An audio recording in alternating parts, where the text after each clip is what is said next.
Ya, ketegangan antara Amerika Serikat dengan China sudah terjadi sejak rapat di Dewan Keamanan PBB. Dalam rapat ini, Rusia dan China memveto resolusi pembukaan Selat Hormuz.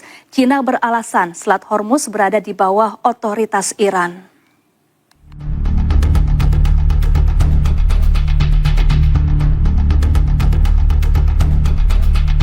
Rancangan resolusi disusun oleh Bahrain menyuruhkan langkah-langkah pertahanan terkoordinasi untuk memastikan kebebasan navigasi di Selat Hormuz.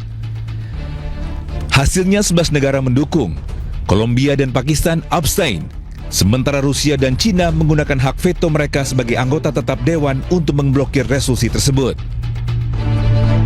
实现和平而努力。遗憾的是，决议草案未能全面平衡 反映冲突的根源和全貌，有关片面谴责施压定性为对国际和平与安全的威胁，以及武力护航等内容，极易被歪曲，甚至滥用，极易被曲解甚至滥用。在当前美国公然威胁一个文明的生存， 这场强加于伊朗的战争极有可能进一步升级的背景之下，决议草案如获通过，将发出极为错误的信号，产生极为严重的后果。 Usai pemungutan suara, Bahrain ungkapkan penyelesaiannya kepada Dewan Keamanan karena gagal mengadopsi draft resolusi tersebut. لقد أخفق المجلس في الاطلاع بمسؤوليته تجاه تصرف غير قانوني يتطلب وضوحا وحزما لا يحتملان التأجيل أو التردد. كنا نأمل أن يشكل مشروع القرار خطوة نحو حل دائم يضمن حرية الملاحة الدولية في مضيق هرمز. Sebelumnya, Presiden Amerika Serikat Donald Trump mengultimatum Iran untuk membuka kembali Selat Hormuz. Ia menyatakan akan menyerang infrastruktur penting Iran jika tidak membuka Selat Hormuz. Tak hanya dengan China, hubungan antara Amerika Serikat dengan sejumlah negara sekutunya juga memanas. Salah satunya Kanada, negara tetangga Amerika Serikat ini mengancam akan mengurangi setorannya kepada Amerika Serikat. The days of our military sending 70 cents of every dollar to the United States are over.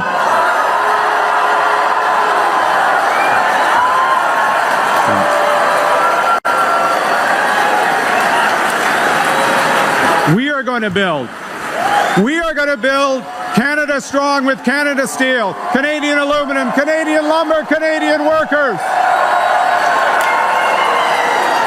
Ya, pasca 21 jam perundingan Amerika dan Iran gagal, kedua delegasi negara tersebut pun meninggalkan Pakistan. Pemerintah Pakistan mencermati dan siap memfasilitasi kedua negara untuk berdialog di masa mendatang.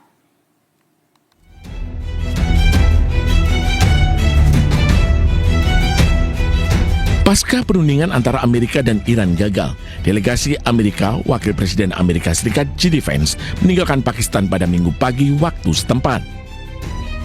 Wakil Perdana Menteri dan Menteri Luar Negeri Pakistan, Muhammad Ishaq Dar, dan Kepala Staf Angkatan Darat Marsikal Lapangan Asim Munir mengantar J.D. Vance saat ia naik ke pesawat di Pangkalan Udara Nur Khan, Rawalpindi. Sementara itu, delegasi Iran yang dipimpin oleh Ketua Parlemen Muhammad Baghir Ghalibaf juga turut meninggalkan Pakistan. Ghalibaf dan delegasi yang menyertainya tiba di Pangkalan Angkatan Udara Pakistan Nur Khan di Chaklala. Rombongan Iran diantar oleh para pejabat Pakistan termasuk Menteri Luar Negeri Ishaq Dar.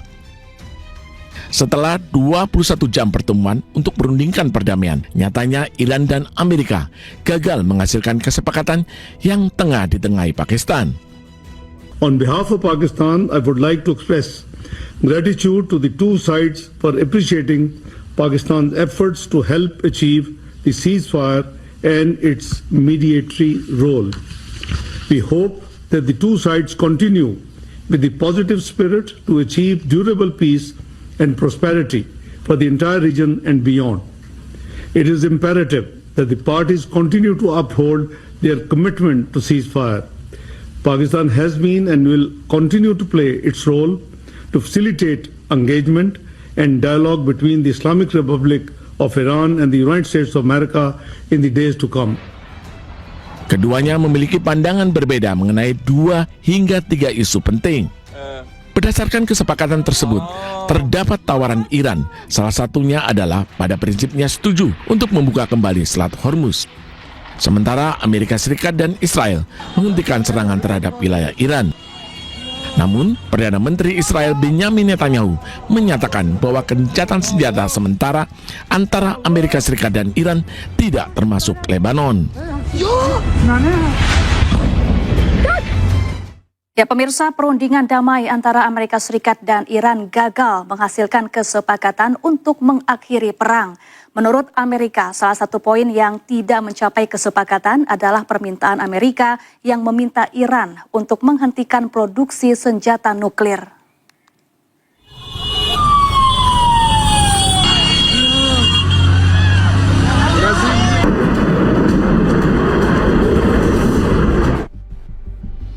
Perundingan damai antara Amerika Serikat dan Iran gagal menghasilkan kesepakatan untuk mengakhiri perang.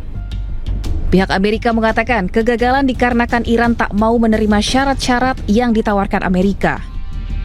Menurut Wakil Presiden Amerika, salah satu poin yang tak mencapai kesepakatan adalah permintaan Amerika yang meminta Iran untuk menghentikan produksi senjata nuklir.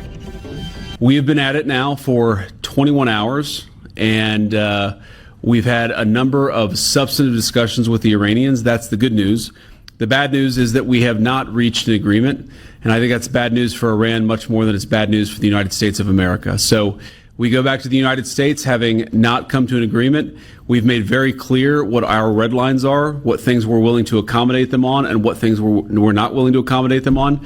And we've made that as clear as we possibly could, and they have chosen not to accept our terms. But the simple question is, do we see a fundamental commitment of will for the Iranians not to develop a nuclear weapon, not just now, not just 2 years from now, but for the long term? We haven't seen that yet. We hope that we will. Sementara itu, Ketua Komisi Keamanan Nasional Parlemen Iran menyatakan tetap tidak mempercayai Amerika meski telah terlibat dalam fase negosiasi.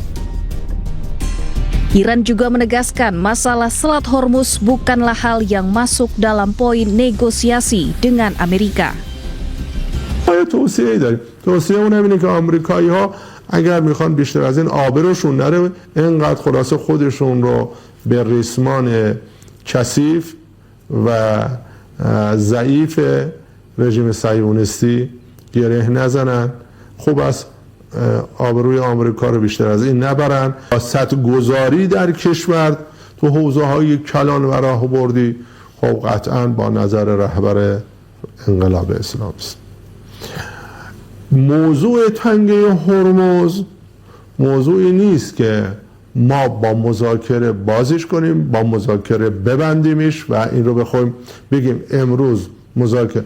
اون یک آبراهی است متعلق به ایران اسلامی و سالهای سال ما با گذشت و با مدارا با مهمان نوازی گذاشتیم، اومدن رفتن.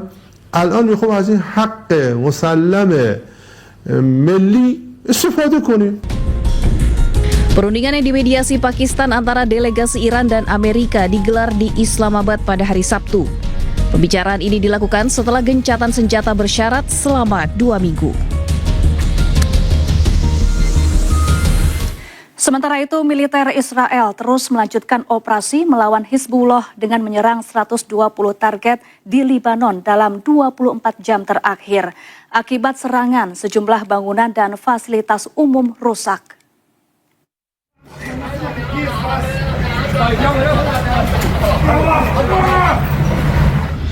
Petugas mengangkut jenazah anggota pasukan keamanan negara Libanon yang tewas dalam serangan udara Israel di Nabatiyeh. Pemerintah Lebanon mengonfirmasi serangan Israel terhadap istana pemerintah Nabatiyeh Serail menewaskan 13 personel kantor Direktorat Regional Keamanan Negara Nabatiyeh.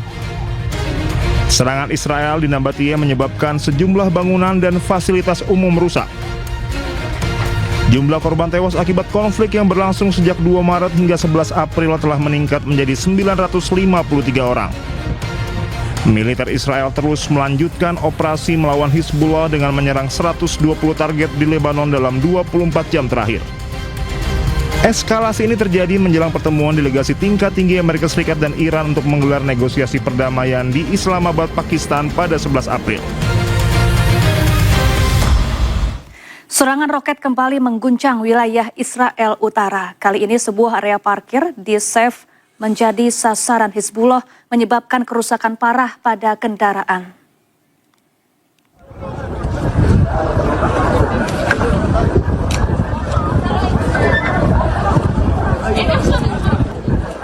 Sejumlah kendaraan yang terparkir tampak hancur, potongan logam berserakan dan beberapa kendaraan lainnya mengalami kerusakan berat akibat dampak serangan roket. Tim layanan darurat langsung dikerahkan ke lokasi untuk mengamankan area dan melakukan penyelidikan dari dampak serangan. Hingga kini tidak ada laporan korban jiwa, sementara investigasi masih terus berlangsung. Konflik yang terus memanas ini meningkatkan kekhawatiran akan meluasnya krisis di kawasan Timur Tengah.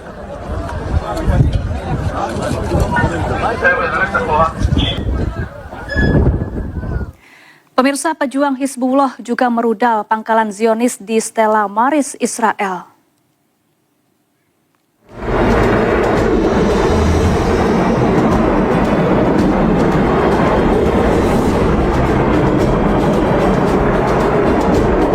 Pejuang Hizbullah terus menggempur pangkalan militer Zionis Israel di perbatasan Lebanon Selatan. Serangan ini terus dilakukan meski gencatan senjata Iran dan Amerika Serikat sedang berlangsung. Pejuang Hizbullah terus melakukan gempuran terhadap Israel usai serangan bertubi-tubi ke Lebanon.